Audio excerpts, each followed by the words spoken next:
Hoy día vamos a empezar una nueva serie en Verdad y Libertad. Se llama La Fe que Resiste. Y en esta serie, La Fe que Resiste, quiero empezar con una historia de la vida real. Una de las más crueles y sangrientas guerras que ha podido experimentar la humanidad ha sido la Segunda Guerra Mundial, encabezada por Hitler y el siglo pasado. La Alemania nazi, en su ambición expansionista, comenzó a invadir una tras otra las naciones europeas, empezando con Austria, Checoslovaquia, siguió con Polonia, Noruega, Dinamarca y luego atacó Europa Occidental, Bélgica, Luxemburgo, los Países Bajos y finalmente a Francia. Obviamente los ingleses se opusieron a Hitler desde el principio y comenzaron a ayudar a las naciones que estaban siendo atacadas. Pero el 10 de mayo de 1940 ocurrió algo trascendente. Cuando fue elegido primer ministro de Inglaterra, uno de los primeros actos oficiales que llevó a cabo Winston Churchill fue el de declarar un día nacional de oración. Y él, a partir de ese momento, pidió un minuto de silencio diario a las 9 de la noche antes de la emisión de las noticias nacionales durante el resto de la guerra. Una tremenda declaración de fe y confianza en Dios. A los pocos días después de este acto, las tropas británicas y francesas habían quedado completamente atrapadas entre el mar y las fuerzas alemanas en Dunkerque. ¿Cuántos vieron la película Dunkerque? Hace algunos meses salió en cartelera, muy buena película, interesante. Y bueno, podemos ver ahí de que, hablando acerca de esto, 400.000 personas quedaron atrapadas. Y el gobierno británico inició una evacuación a llevarse a cabo el 26 de mayo del mismo año, 1940. Había 400.000 personas atrapadas, soldados atrapados, y se esperaba que solamente iban a ser evacuados entre 20.000 y 30.000. Los botes, las naves de la Armada Británica estaban siendo hundidas por los submarinos alemanes y por la Fuerza Aérea Alemana. Y estaban siendo hundidos. Entonces, la milicia británica, en un intento desesperado, recurrió a la ayuda ciudadana para poder llevar a cabo la evacuación. Entonces, comenzaron a pedir a todos los civiles que tenían botes de pesca, que tenían sus yates, sus botes, embarcaciones pequeñas personales, que pudiesen ir a ayudar en el rescate, cruzar el canal y poder rescatarlos sabiendo que los peligros eran muy grandes. Bueno, entonces cerca de 900 botes particulares acudieron al llamado, pero la verdad es que ellos estaban esperando un milagro, porque el sentido común te decía que esto era prácticamente imposible, porque esa inmensa cantidad de la infantería del Reino Unido que estaba atrapada en esa playa era muy importante para poder defender las costas de Inglaterra de un ataque, una invasión nazi. Así que Winston Churchill y el rey George VI, viendo que las probabilidades estaban en su contra, llamaron a una oración nacional ese mismo 26 de mayo. Y en una transmisión nacional se instruyó al pueblo británico a volverse a Dios en espíritu de arrepentimiento y suplicar la ayuda divina. A partir de ese momento se comenzó a ver a millones de ingleses llenando las iglesias, volviéndose a Dios de todo corazón, clamando, estaban ayunando, buscando a Dios por la liberación. Inmediatamente después de eso, ocurrieron dos eventos de origen sobrenatural, pero que tuvieron efecto en el mundo natural. El primer evento fue que se desató una feroz tormenta en Dunkerque, lo cual impidió que la Fuerza Aérea Alemana, la Luftwaffe, pudiese despegar y seguir matando a los soldados y hundiendo los buques ingleses. Y lo segundo fue que descendió una calma inusual en el canal inglés, una que no se había visto en generaciones, lo cual permitió que esas pequeñas embarcaciones, esos pequeños botes y yates privados cruzaran el canal, rescatando finalmente a 335.000 soldados, contrario a los entre 20 y 30.000 estimados. Y otra cosa que ayudó fue de que Hitler, por alguna razón poco lógica para sus generales, mandó detener el ataque y retirar sus tanques para que no recibieran daños innecesariamente. Todo eso les dio a los aliados un tremendo respiro, de tal manera que la evacuación fue exitosa y llevó a las personas a llamarlo el milagro de Dunkerque. La evacuación duró desde el 26 de mayo hasta el 6 de junio. El 9 de junio de 1940 fue llamado el Día Nacional de Acción de Gracias. Esto fue algo memorable. Tanto así que la reina de Inglaterra acuñó una frase que hasta ahora se recuerda. Ella dijo, le temo más a un ejército de personas orando que a un ejército militar. Y luego más adelante se registró las palabras de Adolfo Hitler. Hitler comentó diciendo, la oración es el arma secreta más poderosa de Churchill. Interesante. Entonces vemos acá que Inglaterra no solamente resistió y detuvo el ataque alemán a través de su fe en Dios, sino que fueron capaces de darle la vuelta a todo esto y finalmente eliminar la amenaza nazi. Ellos estaban buscando establecer el Tercer Reich por 1000 años. Ellos querían un imperio que dominase al mundo. Bueno, Dios honró la fe de los británicos y se movió poderosamente. Europa finalmente fue completamente libertada. Entonces la fe fue un factor determinante que les dio a ellos la fortaleza para poder resistir al enemigo y para poder obtener victoria sobre él. Ahora, cuando hablamos acerca de la fe que resiste, podemos hablar acerca de dos aspectos importantes. Hay dos aspectos en la fe que nosotros necesitamos considerar. Son como las dos alas de un avión. El primero es el más conocido, es el de la fe que recibe. La fe recibe de Dios. La fe es como la mano que se extiende en el ámbito del Espíritu para tomar o recibir todo aquello que Dios nos ha dado en Cristo. Esto es muy importante porque cuando hablamos acerca del ámbito espiritual, los sentidos no pueden incursionar en él. Entonces tenemos que adentrarnos en el ámbito del espíritu a través de la fe. Por favor, repitan conmigo, la fe recibe. Sí, la Biblia dice que la fe recibe, la Biblia dice que cree, tiene. Esto es bien importante. Ese es un primer aspecto, es el más popular. Pero el segundo aspecto de la fe que quiero mencionar y que es el enfoque de esta serie es el de la fe que resiste. Así que la fe, por un lado, nos ayuda a relacionarnos con Dios como nuestro Padre Celestial, que es bueno, pero al mismo tiempo nos ayuda a resistir a nuestro oponente, que aunque opera en el ámbito terrenal, es un espíritu caído, es un ser espiritual caído. Entonces hoy día vamos a hablar acerca de esto, de que la fe recibe de Dios, pero que la fe también resiste al enemigo. Ahora, ¿qué cosa es la fe? Cuando hablamos de la naturaleza de la fe, tenemos que entender que la fe es una fuerza espiritual, es una sustancia espiritual invisible a través de la cual nosotros tenemos acceso al mundo o al ámbito del espíritu. En la serie anterior, La vida en el espíritu, hablamos acerca de incursionar en esa nueva dimensión a través de la cual nosotros podemos caminar en otro nivel, donde trascendemos lo que nuestros sentidos pueden ver. Porque por fe andamos, no por vista. Entonces, cuando hablamos acerca de la fe es necesaria para poder vivir en el Espíritu. La fe nos da acceso o entrada a la gracia de Dios y podemos también tener acceso a todas las cosas que Dios nos dio en Cristo Jesús. Pero al mismo tiempo, nuestra fe es un arma defensiva que nos ayuda a resistir los ataques de nuestro oponente espiritual invisible. Vamos a ir a ver lo que la palabra de Dios nos tiene que decir con respecto a esto de la fe que resiste. Nuestro texto hoy es 1 de Pedro, el capítulo 5, los versículos 8 y 9. Sean sobrios, estén alertas. ¿Por qué? Porque su adversario, Satanás, anda como león rugiente buscando a quien devorar. Por tanto, resístanlo, estando firmes en la fe. Sepan también que los mismos padecimientos les están sobreviniendo a sus hermanos que están en el mundo. Ahora, el apóstol Pedro nos está escribiendo acá advirtiéndonos de una amenaza latente y de un peligro real. ¿Cuál? Existe un ser espiritual que está suelto, vivo y activo en el planeta Tierra y que tiene una malvada agenda en mente. No, él no es un flojo, no es un perezoso, no es un holgazán. Él no está operando de manera pasiva. Él es dinámico. Acá dice, Satanás anda. O sea, él tiene una actividad concreta. Él no está pasivo ni inerte, todo lo contrario. Él está moviéndose. Y las escrituras describen cuál es esta actividad.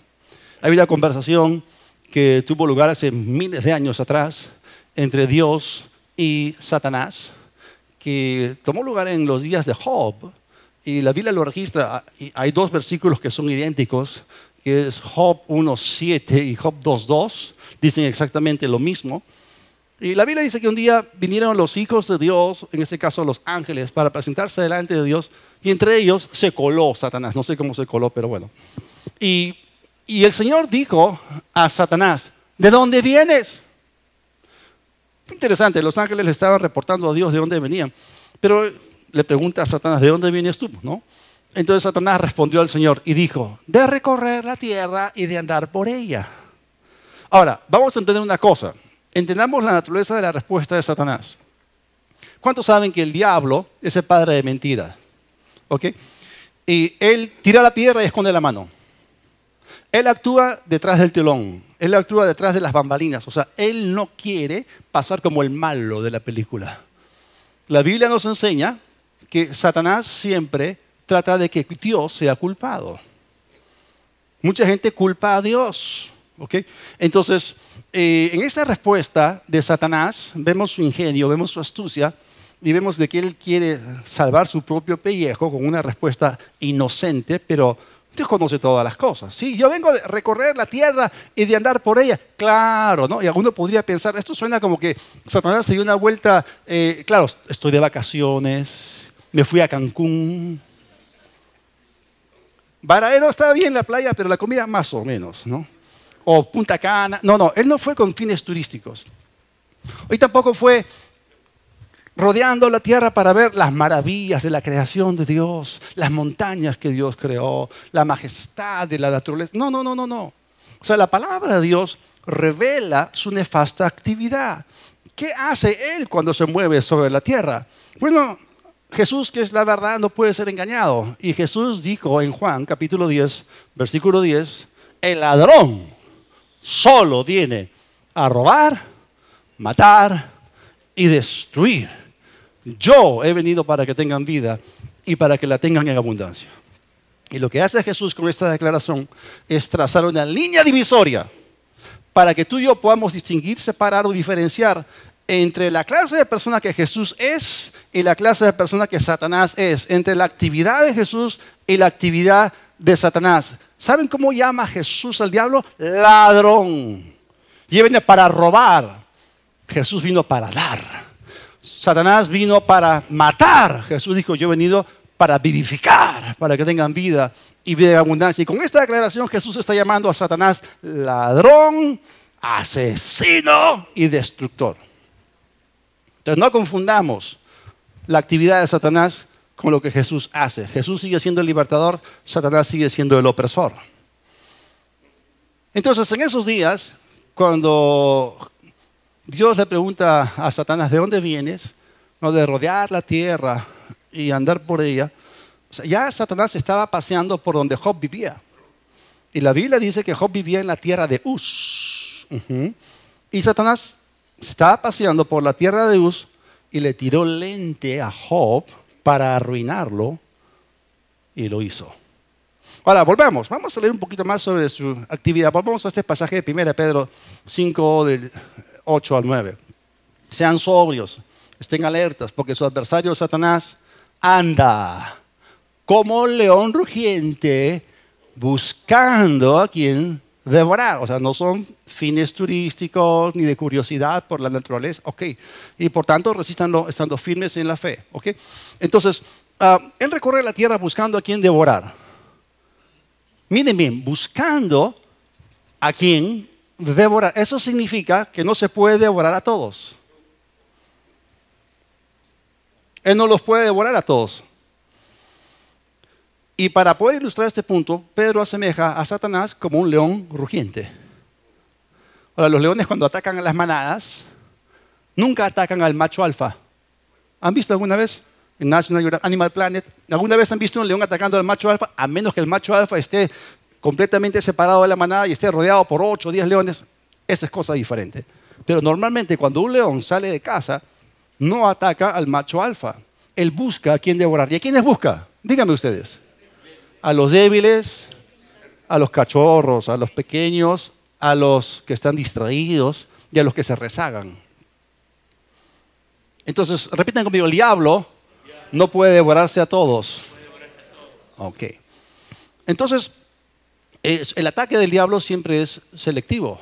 Y el ataque del diablo contra Job fue selectivo. Y Satanás, en cierto sentido, lo devoró, porque devoró su familia, devoró su salud, devoró su paz, su prosperidad, sus posesiones. Tengo una pregunta para hacerte hoy día. ¿Calificas para ser devorado por el diablo? ¿Cómo vas a responder a esta pregunta? Primero, analiza cuáles son las marcas de la persona que se convierte en el almuerzo del diablo.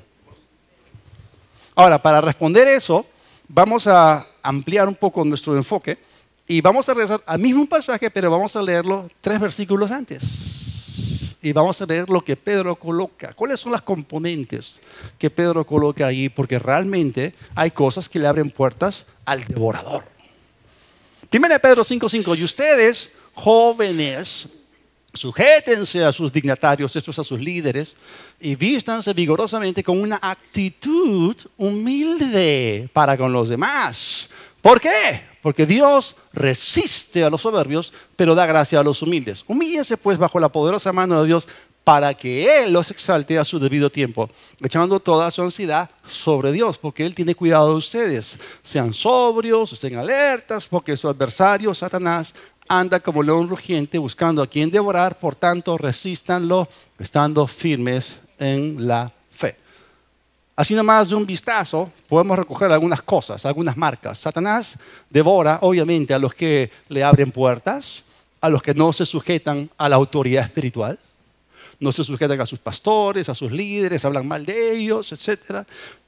¿A quiénes más se devora? A los soberbios, a los que no son humildes, a los que no echan su ansiedad sobre Él, están en ansiosa inquietud, ¿okay? A los distraídos, a los idos, a los que no velan en oración y a los que no lo resisten, porque tenemos autoridad sobre Satanás y si no la usamos, ya el lonche del diablo, ¿no? Entonces, Pedro nos está mostrando en este pasaje, junto con el problema y la amenaza que el diablo representa para los creyentes, la solución de Dios. Él nos da la solución de Dios. Y ya hemos leído que la solución de Dios es resistir al diablo firmes en nuestra fe. Pero para que nuestra fe, la fe que resiste al enemigo, pueda ser efectiva en dicha resistencia, entonces nosotros no podemos vivir con una mala actitud hacia la autoridad espiritual o hacia los demás. Y si somos soberbios y si estamos en pecado, no podemos resistir al diablo. El sentido común te va a dictar eso.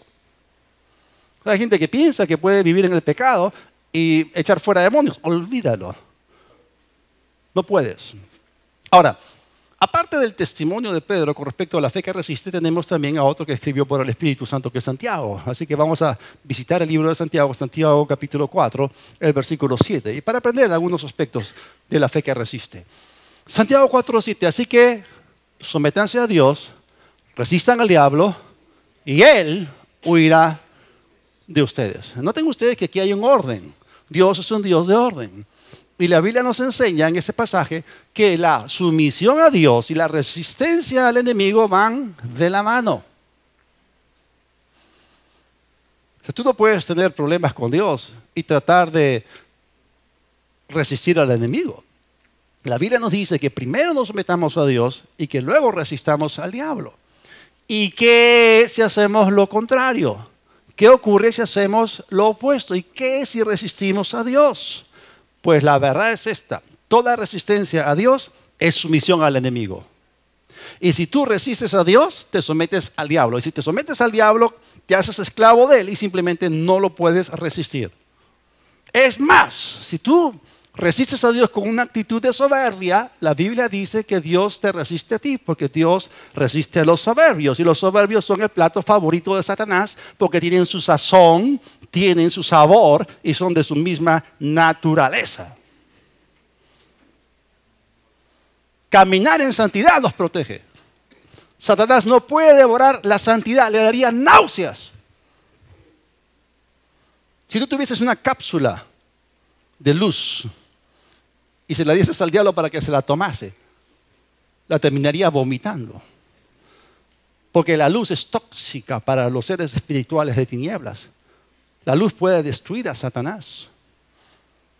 Así que Él no puede devorar a los que caminan en santidad. Él no se puede devorar a todos los cristianos. Entonces, si entendemos primero la naturaleza de Satanás, entenderemos la naturaleza de sus ataques. Es interesante que si Satanás no se puede devorar a los santos, entonces su táctica será que los santos terminen alimentándose de cosas que sean tóxicas para ellos y que se contaminen internamente. Interesante. Ahora, para entender al diablo y sus tentaciones, hay que entender los títulos que la Biblia le asigna. Un título que él tiene y que describe su actividad aparece allí en Mateo capítulo 4, los 3 primeros versículos. Entonces Jesús fue llevado por el Espíritu al desierto para ser tentado. ¿Por quién? ¿Por quién? Por el diablo, no dice por Dios, ¿no? Ok.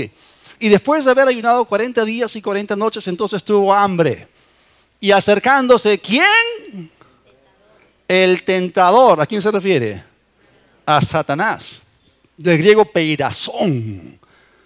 El tentador, el diablo, le dijo: si eres hijo de Dios, di que estas piedras se conviertan en pan. Ahora, Mateo registra aquí lo que ocurrió cuando Jesús estaba ayunando. Y hemos dicho que el diablo anda en actividad, él rodea la tierra, anda por ella. No solamente se acercó a Job para arruinarlo, ahora se acercó a Jesús para detenerlo, para dañarlo, para frenarlo, porque él estaba empezando un ministerio poderoso. Pero la Biblia llama a Satanás el tentador, ese es uno de sus títulos. Y su arma, obviamente, en este caso es la tentación. ¿Qué significa tentar? Tentar sencillamente significa incitar a hacer lo malo. Eso es lo que significa tentar. Entendamos la naturaleza de la tentación también. Cuando Él te tienta, obviamente, lo primero que busca hacer es tratar de romper o quebrar la barrera de tu voluntad, de modo que tú des tu consentimiento o aprobación a lo que Él te sugiere y termines actuando en aquello hacia lo cual te está seduciendo. El hombre es un agente moral con libre albedrío. El hombre posee una voluntad libre. Nada puede ser hecho en la vida del hombre a menos que Él dé su expreso consentimiento. Eso es muy importante. Entonces, Satanás quiere que tú des tu consentimiento, tu permiso. Ahora, el tentador trae la tentación. ¿En qué formatos él nos trae la tentación? Bueno, ya estábamos leyendo ahí en Mateo 4, en el versículo 3, dice: y acercándose el tentador, le dijo. El tentador utiliza palabras. Ahora, esta es la tentación del segundo Adán en un desierto, pero el escenario de la tentación original ocurrió en un huerto y Eva, la esposa del primer Adán, fue tentado. Y la Biblia dice: entonces la serpiente dijo a la mujer. Por favor, repitan conmigo: palabras, palabras, palabras en contra de la palabra de Dios. Palabras van, palabras vienen, palabras te entretienen, ninguna de ellas conviene. Algunos de los cristianos las retienen y por eso la iglesia ya no vienen. Palabras, palabras, palabras. Entonces el tentador utiliza palabras en contra de la palabra. Ahora, cuando hablamos de la palabra, hay que entender la naturaleza de lo que es una palabra, la palabra hablada. Muy bien, la palabra se define como un pensamiento vestido de vocabulario. O sea, tú piensas algo, pero no suena. Pero tan pronto tú lo articulas, entonces la palabra viene a ser el pensamiento vestido de vocabulario articulado. Ok, sucede pues que las palabras no solamente nos sirven para comunicarnos, okay, también las palabras son conductos o canales que contienen algo. Las palabras también son el canal a través del cual la autoridad se ejerce. Pero las palabras no solamente comunican conceptos, las palabras tienen un poder para crear imágenes. Las palabras crean imágenes. Las palabras crean cuadros mentales. Esto es bien importante. Entonces, cuando hablamos acerca del formato en el cual Satanás nos tienta, estamos hablando acá del formato de palabras y de imágenes. Las palabras proyectan imágenes o cuadros mentales. La intención del tentador es desviar tu atención hacia lo que él desea que tú mires, y así que él dirige tu mirada hacia aquello que apela a tus sentidos o a tus deseos carnales. Así que está aquello que Él te dice, aquello que Él te dicta, aquello que Él te propone. Al mismo tiempo, esto es compatible con tus sentidos y con lo que a tu carne le gustaría hacer, tener o experimentar. Así que el diablo utiliza utiliza una base de operación que se encuentra en ti, es decir, él usa tus propios deseos y esa es su carnada para que muerdas el anzuelo, pises el palito, pises la cáscara de plátano, te resbales y te traigas su veneno mortal. Ahora, sigamos leyendo lo que Santiago tiene que decirnos con respecto a la tentación. Santiago 1 del 12 al 17. Bienaventurado el varón que soporta la tentación, porque cuando haya resistido la prueba, recibirá la corona de vida que Dios ha prometido a los que le aman. Pero dice, cuando alguno es tentado, esto significa que esto va a ocurrir, cuando no sé, pero va a ocurrir. Cuando alguno es tentado, no diga que es tentado de parte de Dios, porque Dios no puede ser tentado por el mal ni él tienta a nadie, sino que cada uno, o sea, eso incluye a cada uno de nosotros. Cada uno es tentado cuando de su propia concupiscencia es atraído, seducido. Entonces, la concupiscencia, después que ha concebido, da a luz el pecado, y el pecado, siendo consumado, da a luz la muerte. Amados hermanos míos, no hierren. Toda buena dádiva y todo don perfecto desciende de lo alto del Padre de las luces, en el cual no hay mudanza ni sombra de variación. Aquí el apóstol Santiago nos está describiendo el proceso de la tentación, lo que ocurre cuando uno es tentado. Hay unas 4 o 5 cosas que Santiago dice aquí. La primera cosa que Santiago nos dice es que no tienes por qué caer en tentación. Tú puedes resistir la tentación. Dice aquí cuando uno soporta la tentación, el varón que soporta la tentación, o sea, es posible resistir la tentación. Repite conmigo, yo no tengo por qué caer en ella. Es más, Pedro nos dijo lo mismo, escribiendo por el Espíritu Santo. Pedro dijo, al cual resistan firmes en la fe. Entonces podemos resistir la tentación. Eso es lo primero. No estás obligado a caer en ella. Lo segundo que Santiago establece aquí es que existen bienaventuranzas, bendiciones y la corona de vida a aquellos que no sucumben ante la tentación. Hay una bienaventuranza, una bendición para aquellos que rechazan dar su consentimiento a lo que el diablo les sugiere. Lo tercero que hace Santiago acá es aclarar que la tentación no viene de Dios. Hemos dicho que Jesús fue llevado por el Espíritu Santo al desierto para ser tentado por el diablo. Dice, se le acercó el tentador. No dice que fue Dios. La Biblia no llama a Dios el tentador. Dios no tienta a nadie. Él no te incita a hacer lo malo, todo lo contrario. Él nos insta a apartarnos del mal. La Biblia dice, apártate del mal, haz el bien, busca la paz y síguela.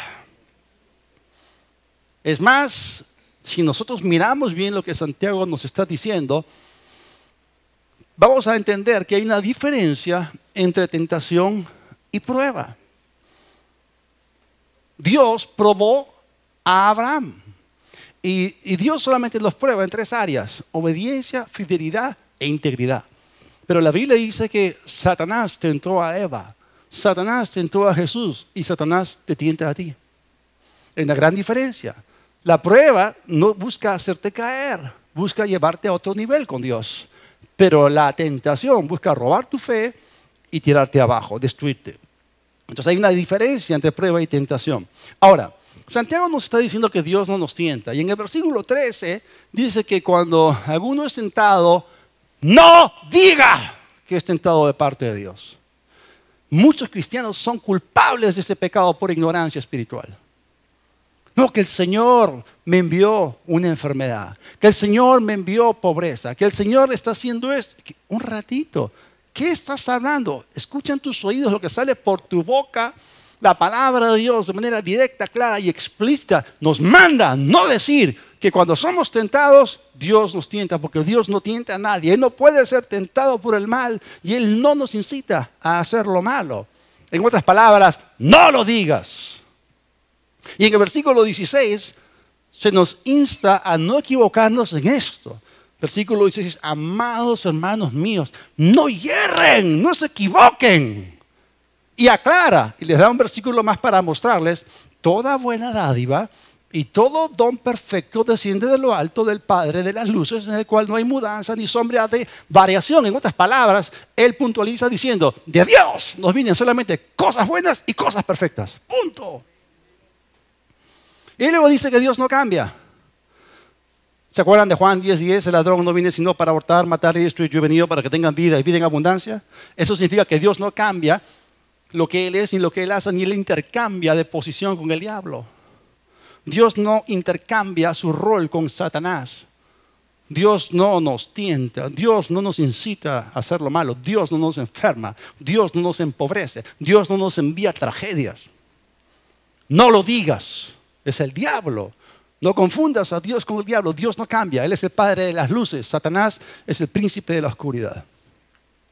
Entonces, Dios sigue siendo nuestro Padre bueno y el diablo sigue siendo el tentador y el maligno. Una cuarta cosa que Santiago nos dice aquí es que cuando somos tentados, cuando el diablo viene con la tentación, él utiliza nuestra propia concupiscencia. Por favor, repitan esa palabra, concupiscencia. Una vez una ancianita estaba leyendo su Biblia y leyó la palabra concupiscencia y dijo, Señor, dame más concupiscencia, porque no sabía lo que significaba concupiscencia. Pero la palabra concupiscencia se refiere a un fuerte deseo. En este contexto se refiere a un fuerte deseo por algo que está prohibido. Ahora, el diablo utiliza nuestra propia concupiscencia. Existe dentro del proceso de la tentación una progresión. Y eso lo vemos en el versículo 14. Vemos 3 palabras ahí. Por favor, repitan conmigo. Tentado, atraído, seducido. ¿Saben ustedes que en la naturaleza hay unas serpientes que hipnotizan a su víctima, a su presa? Le clavan los ojos ahí y cuando ya le clavan los colmillos luego y luego le inyectan el veneno mortal. Pero Satanás es así y como ya hemos dicho anteriormente, cuando Él nos tienta, Él apela a algo que ya se encuentra en nosotros, en nuestro cuerpo, que es la concupiscencia de nuestra propia carne. Así que cuando el tentador viene y te propone algo, el diablo te hace una propuesta indecente. O sea, indecente para tu espíritu, pero atractiva para tu carne. Ya hemos visto en la serie anterior, La vida en el espíritu, en Gálatas 5, que el deseo del espíritu es contrario al deseo de la carne, y el de la carne es opuesto al del espíritu. Así que lo que el diablo hace es inyectar pensamientos en tu mente, proyecta imágenes o cuadros mentales en tu mente, y imágenes de ti mismo participando de algo que es incorrecto, pero al mismo tiempo que a tu carne le gustaría experimentar. O sea, de repente te ves allí, ¿no? Te metes allí y comienzas a imaginarte cómo sería, ¿no? Y de repente la carne salta y dice, sí, hagámoslo, ¿no? Entonces comienza ahí a trabajar dentro de ti, que hay un proceso bien interesante. Entonces, si tú aceptas la propuesta, Santiago dice, la concupiscencia después que ha concebido. O sea, hay una semilla que produce una concepción en tu interior. Y si tú comienzas a darle vueltas al asunto, o sea, hay una semilla que fue sembrada, el asunto comienza a dar vueltas en tu mente, en tu imaginación, lo consideras, o sea, te imaginas haciéndolo, tocando, comiendo, no sé, y finalmente consientes en hacerlo. Y cuando tú consientes en hacerlo, después de la concepción, este pasaje dice que el pecado es engendrado, luego actúas en él, llevas a cabo la acción pecaminosa y el horrible engendro que nace es la muerte. ¿Cuántos saben que la paga del pecado es la muerte? Entonces el pecado da a luz la muerte, que es la separación de Dios. En ese momento pierdes tu paz, te sientes sucio, embarrado por dentro, te sientes inmundo. No hay bendición, bienaventuranza, ni dicha, ni corona para aquel que sucumbe o cae ante la tentación. Es más, ¿cómo te vamos a dar una corona si te has sometido bajo el dominio del diablo? Porque en ese momento Jesús no reina en ti, el pecado reina en ti, el diablo reina en ti. ¿Cómo te vas a dar una corona? No la mereces, no mereces la corona de la vida porque acabas de saborear o gustar la muerte. No es la corona de la vida, es la infamia de la muerte, las emociones y la vergüenza de haber participado de la tentación. Ahora, Pedro nos decía entonces que seamos sobrios, que velemos y que seamos entendidos y no ignorantes en cuanto a las maquinaciones del diablo.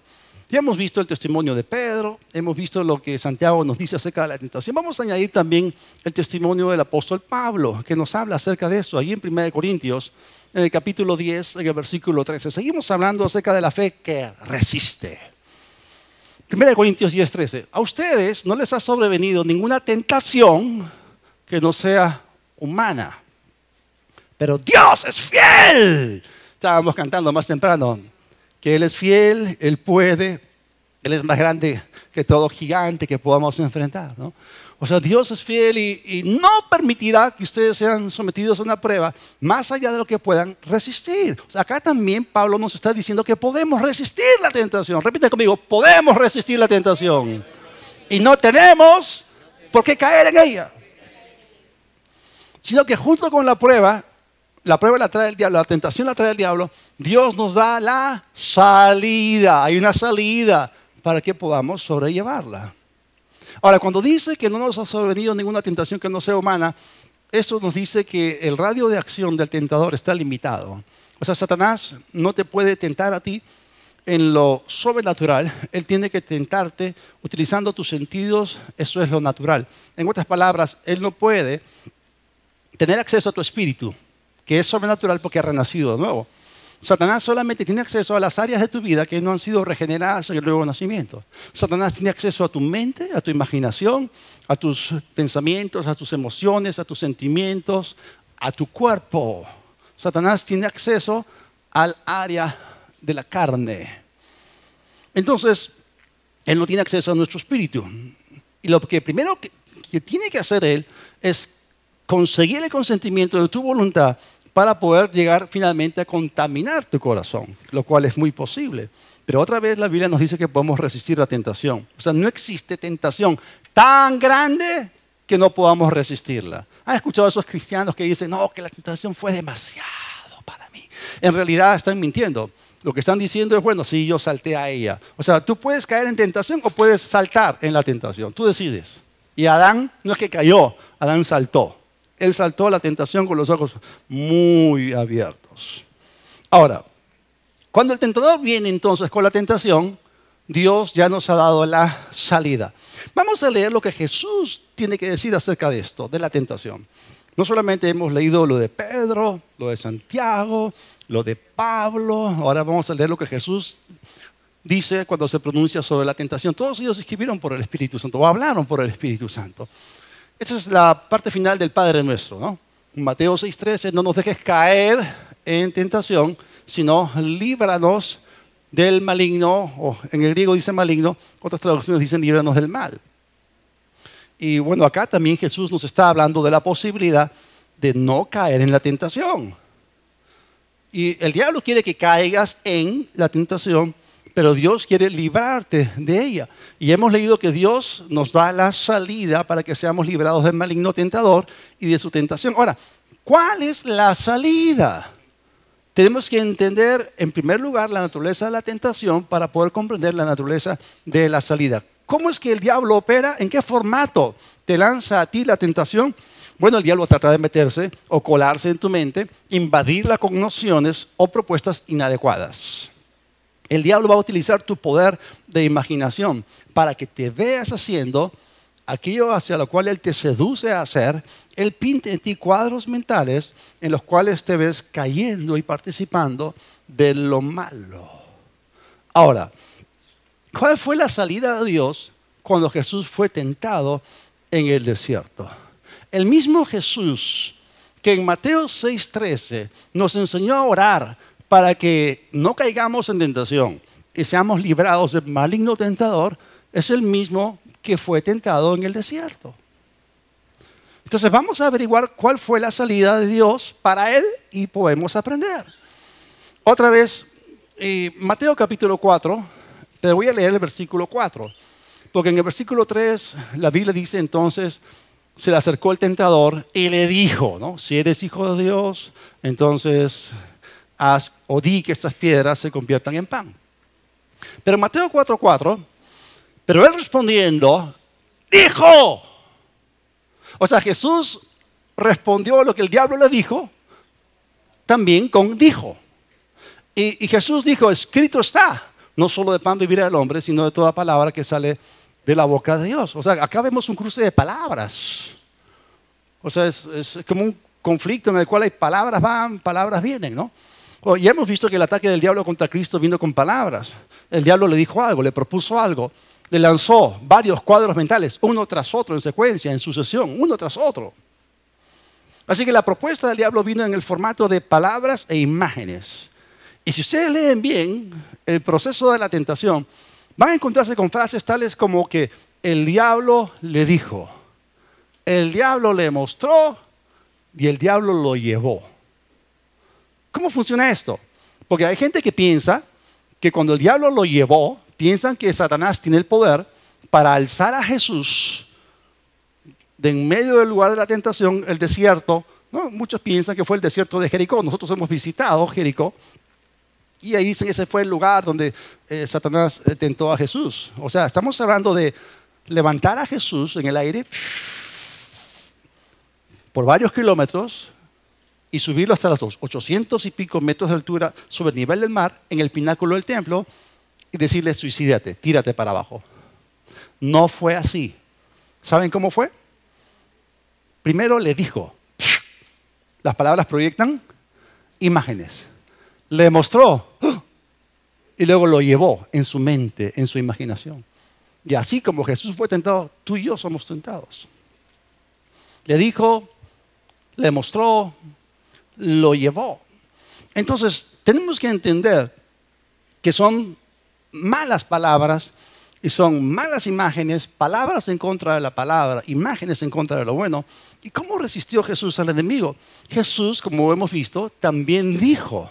Jesús se remitió a la Escritura. Jesús remitió a lo que está escrito una y otra vez, los conflictos que él tuvo. Él les decía, ¿no han leído? ¿Qué cosa está escrito? Porque Jesús vivía por la palabra y Jesús estableció en su vida el estatus de la palabra como su autoridad máxima. No solo de pan vivirá el hombre, él era el hijo del hombre. Él dijo, yo no vivo por tu palabra, Satanás, así que te la devuelvo, te la lanzo en la cara. Yo vivo por la palabra de mi Padre. Pero vemos acá un cruce de palabras, un cruce de imágenes, ¿ok?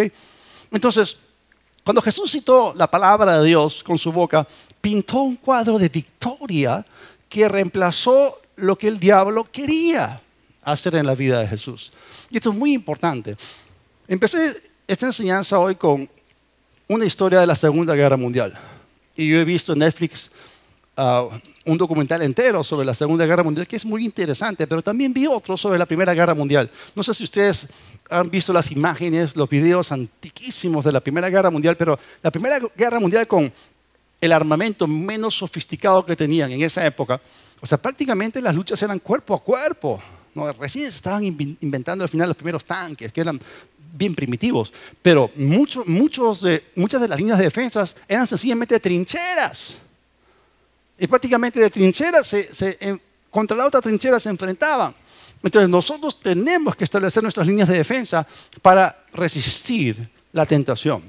Ahora, cuando enfrentemos un problema o una situación, lo que necesitamos hacer es lo mismo que Jesús, llenarnos de la palabra de Dios al respecto. O sea, si pasamos tiempo alimentando nuestro espíritu con la palabra de Dios en esas áreas, tendremos dentro un gran arsenal, un gran depósito de palabra dentro nuestro y estaremos en la misma posición o capacidad para poder decir, escrito está. Tú le puedes lanzar al diablo la palabra en la cara, como ácido en la cara, para que él huya.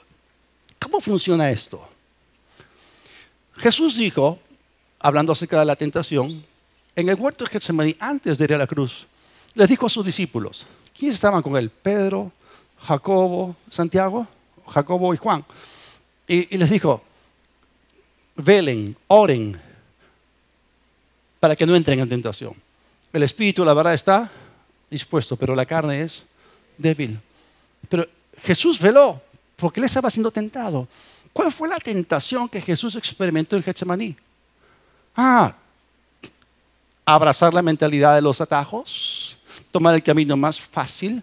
En otras palabras, no ir a la cruz. Seguramente Satanás le estaba lanzando cuadros mentales de: ten compasión de ti mismo, ámate a ti mismo. Pero Jesús rompió todo eso con gran clamor y dijo: no mi voluntad, sino la tuya, Padre. Y en Hebreos, en el capítulo 12, dice que Él, por el gozo delante de Él, sufrió la cruz, menospreciando lo oprobio, y luego fue exaltado sentándose a la diestra de Dios. ¿Qué fue lo que Él vio? Él te vio a ti, y te vio a ti, y vio a tu familia, y vio a la gente que tú ibas a ganar para Cristo, y vio las generaciones tras generaciones de millones y millones de redimidos y gente que íbamos a pasar la eternidad con Él en el cielo. Así que Jesús revirtió esos cuadros mentales que el diablo le lanzaba y los cambió por un cuadro en el cual Dios era glorificado y era lo mejor para nosotros. Y eso es maravilloso.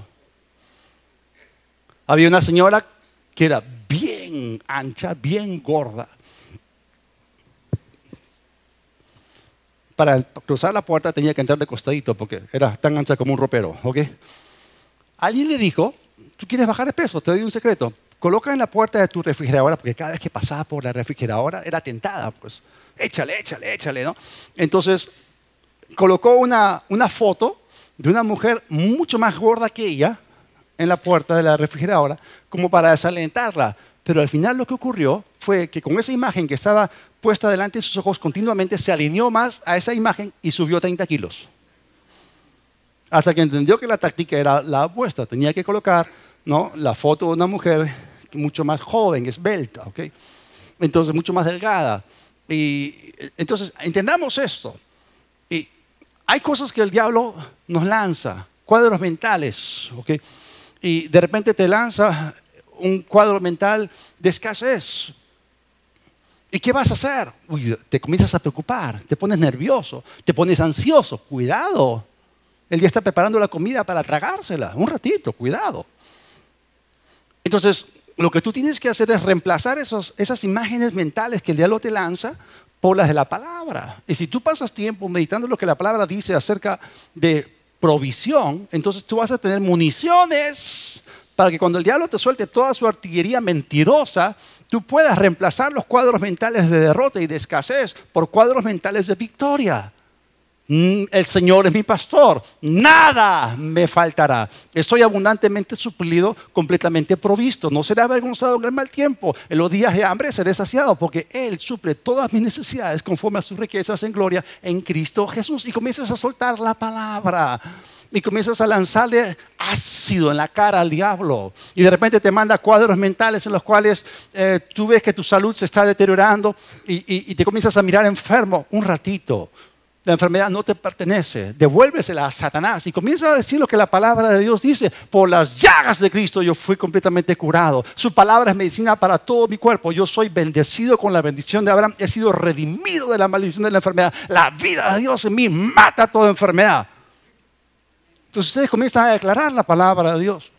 Eso es muy importante, porque hay palabras que van, palabras que vienen. Hay cuadros mentales que van y cuadros mentales que vienen. Entonces aprende a atesorar la palabra de Dios y a extraerla de tu espíritu y meditar en ella continuamente. Cuando sea necesario citar la Biblia, entonces lo que tú estarás haciendo es describir y establecer tu victoria en voz alta.